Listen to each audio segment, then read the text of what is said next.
Oke, assalamualaikum warahmatullahi wabarakatuh. Perkenalkan, nama saya Marco Alis Regar dengan NIM 2022-1101. Jadi di sini saya akan memaparkan tentang resume pada blok diagram pada mata kuliah sistem kontrol digital dan optimal.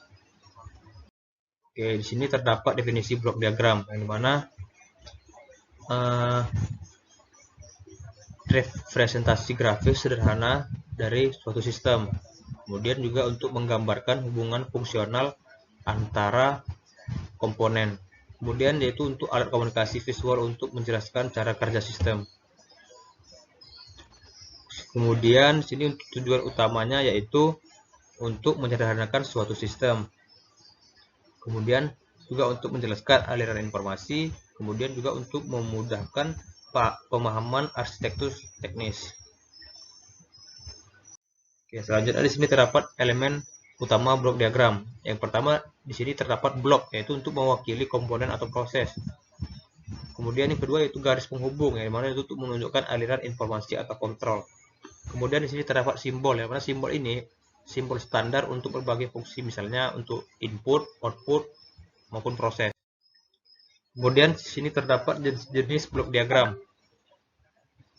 yang dimana blok diagram fungsional yaitu untuk menunjukkan fungsi dari sistem. Juga untuk selanjutnya ada blok diagram alir, yang mana untuk menunjukkan alur proses secara rinci. Kemudian terdapat juga blok diagram sistem, yang dimana untuk menunjukkan interaksi antara subsistem.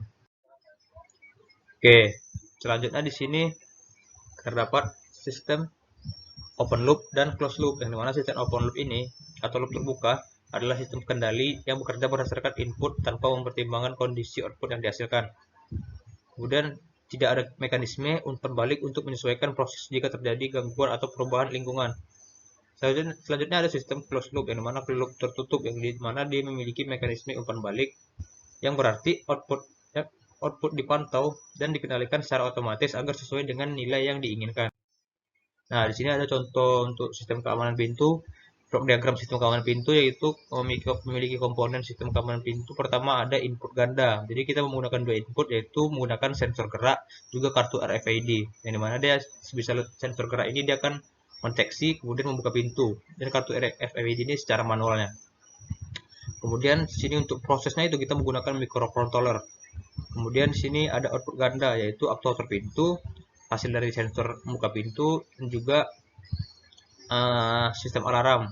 Jika mendeteksi adanya tidak cocoknya, maka dia alarmnya akan berbunyi. Selanjutnya di sini ada cara kerja sistem keamanan, yang dimana alur kerjanya yaitu pertama sensor gerak mendeteksi pergerakan di area pintu. Kemudian pembaca RFID memverifikasi kartu akses.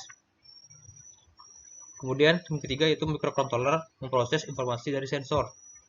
Kemudian yang keempat itu sistem memutuskan, yang dimana dia akan membuka pintu jika otorisasi valid dan mengaktifkan alarm jika terdeteksi ancaman.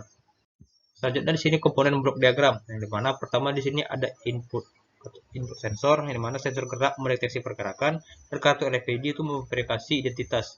Kemudian selanjutnya di sini ada proses microcontroller, yang dimana dia mengolah data dari sensor, membuat keputusan akses, mengatur protokol keamanan. Kemudian output aktuator itu yang pertama dia kontrol pintu, yaitu untuk buka atau menutup pintu. Kemudian ada sistem alarm, yaitu untuk sebagai peringatan keamanan. Nah, di sini terdapat keuntungan dari sistem tersebut, yang dimana pertama itu ada keamanan berlapis, yang kedua itu otomatisasi kontrol akses, kemudian yang ketiga itu respon cepat terhadap ancaman, yang keempat itu dapat diintegrasikan dengan sistem lain, yang kelima itu fleksibel untuk berbagai kebutuhan. Nah, di sini bidang penerapannya yaitu pada lingkup perkantoran, fasilitas pemerintahan, pusat data, kompleks perumahan, kawasan industri, dan juga pusat penelitian. Oke, selanjutnya di sini terdapat kesimpulannya. Pertama, di sini blok diagram adalah alat penting untuk memahami dan merancang sistem keamanan, termasuk sistem keamanan pintu. Kemudian ada komponen utama seperti sensor pintu, kunci elektronik, dan alarm bekerja untuk menjaga keamanan. Selanjutnya di sini terdapat penggunaan blok diagram untuk membantu dalam identifikasi masalah dan komunikasi yang lebih baik antar tim. Kemudian juga disarankan untuk selalu menggunakan blok diagram dalam pengembangan sistem untuk meningkatkan efisiensi keamanan. Oke, nah terima kasih. Jadi sekian pemaparan saya tentang blok diagram, yang mana pada mata kuliah sistem kontrol digital dan optimal. Lebih dan kurangnya mohon dimaafkan. Wabillahi taufiq wal hidayah. Wassalamualaikum warahmatullahi wabarakatuh.